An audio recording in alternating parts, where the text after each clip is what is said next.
ശ്രീമതി വേണു, പിണറായിസത്തെ ഇല്ലാതാക്കുക എന്നതാണ് തൻ്റെ ലക്ഷ്യമെന്നൊക്കെയാണ് പി വി അൻവർ തുടക്കം മുതൽ പറഞ്ഞു വരുന്നത്. ആ ലക്ഷ്യത്തിൽ നിന്ന് അൻവർ പിന്മാറിയിട്ടുണ്ട് എന്ന തോന്നലുണ്ടോ? ഇന്ന് കോൺഗ്രസ് അടിവരയിട്ട് പറയുകയാണ് അൻവറിന് സഹകരിക്കാം നിലമ്പൂരിൽ UDF സ്ഥാനാർത്ഥിയോട്. അത് കഴിഞ്ഞ് തീരുമാനം പിന്നെ എന്നാണല്ലോ. അൻവർ ഉദ്ദേശിക്കുന്നത് UDF കടന്നുകൂടുക എന്നുള്ളതാണ്. പക്ഷേ ഇവിടെ മറ്റൊരു കാര്യം കൂടിയുണ്ട്. അൻവറിനെ UDF എടുക്കാൻ സന്നദ്ധമായിരുന്നു. അത് ഇന്നലെ VD സതീശൻ പറഞ്ഞതുമാണ്, ഞങ്ങൾ ആ തീരുമാനത്തിലേക്ക് എത്തിയിട്ടുണ്ട് എന്ന്.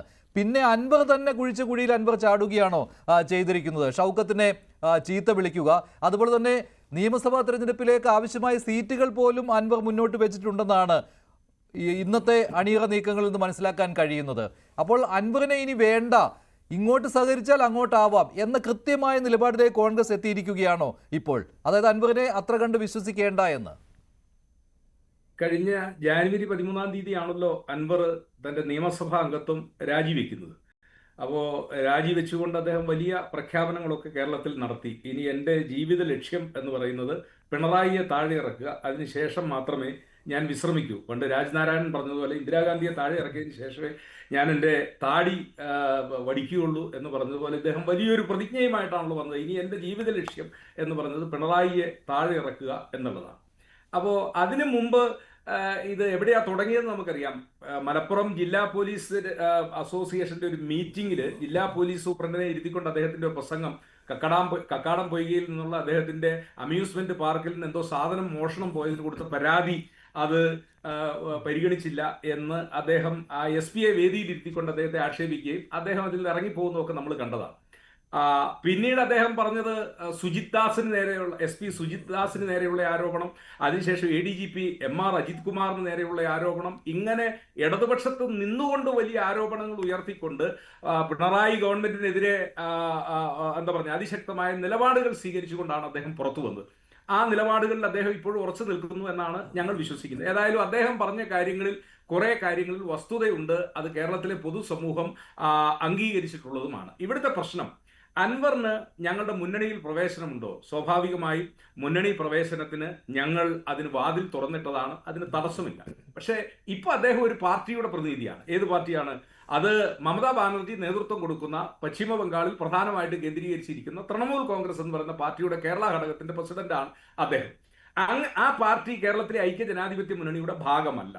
അദ്ദേഹത്തിന്റെ മുന്നണി പ്രവേശനത്തിന് ഞങ്ങൾ ചില കാര്യങ്ങളൊക്കെ പറഞ്ഞിരുന്നു. ഇപ്പൊ നമുക്കറിയാം, പാലാ MLA മാണി സി കാപ്പൻ, അദ്ദേഹം NCPയിലായിരുന്നു, അവിടുന്ന് മാറി പിന്നെ അദ്ദേഹം തന്നെ സ്വന്തമായ ഒരു പാർട്ടിയൊക്കെ രൂപീകരിച്ചു. അദ്ദേഹം ഇപ്പോൾ ഐക്യജനാധിപത്യ മുന്നണിയിൽ ഉണ്ട്, ഞങ്ങളുടെ ഭാഗമായിട്ട് തന്നെ അദ്ദേഹം നിൽക്കുന്നു. ശ്രീമതി KK രമയും ഐക്യജനാധിപത്യ മുന്നണിയുടെ ഭാഗമായിട്ട് നിൽക്കുന്നു. അങ്ങനെ നിൽക്കുകയും പടിപടിയായി ഐക്യജനാധിപത്യ മുന്നണിയിലേക്ക് പ്രവേശനത്തിനുള്ള വാതിൽ ഞങ്ങൾ അദ്ദേഹത്തിന് ഒരുക്കുകയും ചെയ്തതാണ്. പക്ഷേ അദ്ദേഹം UDF സ്ഥാനാർത്ഥി ആര് ആകണം എന്ന് ഒരു പ്രഖ്യാപനം നടത്തി കഴിഞ്ഞാൽ അത് ഏതായാലും അംഗീകരിക്കുവാൻ ഇന്ത്യൻ നാഷണൽ കോൺഗ്രസ്, അതായത് കോൺഗ്രസിന്റെ സ്ഥാനാർത്ഥി ഇന്നയാളായിരിക്കണം എന്ന് അദ്ദേഹം പറഞ്ഞു കഴിഞ്ഞാൽ അത് അംഗീകരിക്കുവാൻ ഞങ്ങൾക്ക് ബുദ്ധിമുട്ടുണ്ട്. ശരിയാണ്. ഒന്നാന്തര നിലപാടാണ് കോൺഗ്രസ് ഇത്തവണ എടുത്തിരിക്കുന്നത്. പല ഘട്ടങ്ങളിലും ഇത്തരത്തിൽ നിലപാടെടുക്കാതെ കുഴങ്ങുന്ന കോൺഗ്രസിനെ അടുത്ത കാലത്ത് കണ്ടിരുന്നു.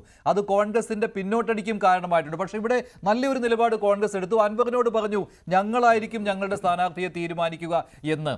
അപ്പോൾ അതിന് പിന്നാലെ ഇന്ന് VD സതീശൻ പറഞ്ഞ കാര്യവും വളരെ വ്യക്തമാണ്. ഒന്നുകിൽ സഹകരിക്കാം അല്ലെങ്കിൽ വേണ്ട എന്നുള്ള സന്ദേശം നൽകിക്കഴിഞ്ഞു. അതായത് ഈ നിലമ്പൂർ തെരഞ്ഞെടുപ്പ് സമയത്ത് PV അൻവറിനെ UDF എടുക്കുന്ന കാര്യത്തിൽ ഒരു തീരുമാനം ഉണ്ടാവുകയില്ല എന്ന് തന്നെയല്ലേ അത്? അതോ ചർച്ചകൾ ഉണ്ടാവും എന്നാണോ? ഒരു ഉറപ്പ് അൻവറിന് നൽകും എന്നാണോ? എന്താണ് മനസ്സിലാക്കേണ്ടത് സതീശന്റെ ഇന്നത്തെ വാക്കുകളിൽ നിന്ന്? അല്ല, പ്രതിപക്ഷ നേതാവ് ഇന്ന് വളരെ മയമായിട്ടല്ലേ പറഞ്ഞത്? കാരണം അദ്ദേഹം വളരെ സൗമ്യമായിട്ടാണ് പറഞ്ഞത്. പ്രതിപക്ഷ നേതാവ് ചേലക്കര ഉപതെരഞ്ഞെടുപ്പ് നടപ്പം അദ്ദേഹം മറ്റൊരു കാര്യം പറഞ്ഞായിരുന്നു. അന്ന് ഞങ്ങളുടെ സ്ഥാനാർത്ഥി രമ്യ ഹരിദാസിനെ പിൻവലിച്ചതിന് ശേഷം അവരുടെ DMK അല്ലെങ്കിൽ അന്നത്തെ അവരുടെ പാർട്ടിയുടെ സ്ഥാനാർത്ഥിയായിരുന്ന ശ്രീ സുധീറിനെ സ്ഥാനാർത്ഥിയാക്കണമെന്ന് പറഞ്ഞ് ചേലക്കരയിൽ അദ്ദേഹം ഒരു പ്രഖ്യാപനം നടത്തിയപ്പോൾ അന്ന് VD സതീശന്റെ സ്വരം നമ്മൾ കേട്ടതാണ്. അൻവർ തമാശ പറയരുത് എന്നാണ് അന്ന് അദ്ദേഹം. അത് ശരിയാണ്, അത് നല്ല കാര്യമായിരുന്നു അന്ന്. പക്ഷെ ഇവിടെ ഈ അൻവർ വേണ്ട എന്നുള്ള നിലപാടം എടുക്കുന്നതിൽ എന്തെങ്കിലും തടസ്സമുണ്ടോ? ഇനി അൻവർ ഇല്ലെങ്കിൽ നിലമ്പൂരിൽ ജയിക്കാൻ ബുദ്ധിമുട്ടാണ്, അങ്ങനെ ഒരു തോന്നലുണ്ടോ UDF-ന്? അതോ ഈ ലീഗിന്റെ സമ്മർദ്ദമാണോ ഇവിടെ പ്രശ്നമാകുന്നത്? ലീഗിന് അൻവർ വേണമെന്നാണല്ലോ. അല്ല, ഇപ്പോ ഞങ്ങൾ UDF മൊത്തത്തിൽ ചർച്ചയിലും കോൺഗ്രസിലും അൻവർ വേണ്ട എന്നൊരു തീരുമാനം എടുത്തിട്ടില്ല. പക്ഷേ ഒരു വിലപേശലിന്റെ ഭാഗമായി ഇന്നയാള് സ്ഥാനാർത്ഥിയാകണം, എനിക്കും എന്റെ പാർട്ടിക്കും അടുത്ത തെരഞ്ഞെടുപ്പിൽ ഇന്ന സീറ്റുകൾ വേണം എന്ന ചില എന്താ പറഞ്ഞേ ഒരു മുൻ പ്രഖ്യാപനങ്ങളുമായി UDF-ൽ വന്നു കഴിഞ്ഞാൽ അത് UDF-ന് അംഗീകരിക്കാനായിട്ട് പറ്റത്തില്ല. അൻവർ ഉയർത്തിയിരിക്കുന്ന മുദ്രാവാക്യം അത് പിണറായി സോ അവസാനിപ്പിക്കുക എന്നാണ്. അത് തന്നെയാണ് UDF-ന്റെയും പ്രഖ്യാപിത ലക്ഷ്യം. ആ ലക്ഷ്യത്തിന് വേണ്ടി UDF പോരാടുമ്പോൾ ഞങ്ങളെ സഹായിക്കാനുള്ള ബാധ്യത അൻവറിനുണ്ട്. കാരണം ഈ തെരഞ്ഞെടുപ്പ് ഇവിടെ VP മുസ്തഫ സൂചിപ്പിച്ചതുപോലെ അൻവർ മാത്രം ഉണ്ടാക്കി വെച്ചൊരു തെരഞ്ഞെടുപ്പാണ്.